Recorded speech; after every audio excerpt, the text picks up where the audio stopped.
There's something I want to tell you about the stress and how we have to look at stress, okay?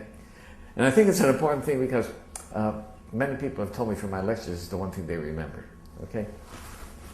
I was sitting in a dentist's office and looked at an article that said, how do lobsters grow? Well, I don't care how lobsters grow. But I was interested in it.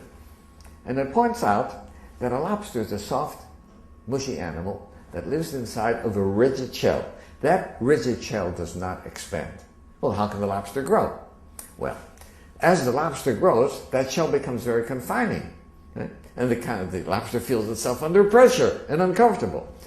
It goes under a rock formation to protect itself from predatory fish, casts off the shell, and produces a new one. Well, eventually, that shell becomes very uncomfortable as it grows, right? Back under the rocks. And the lobster repeats this numerous times.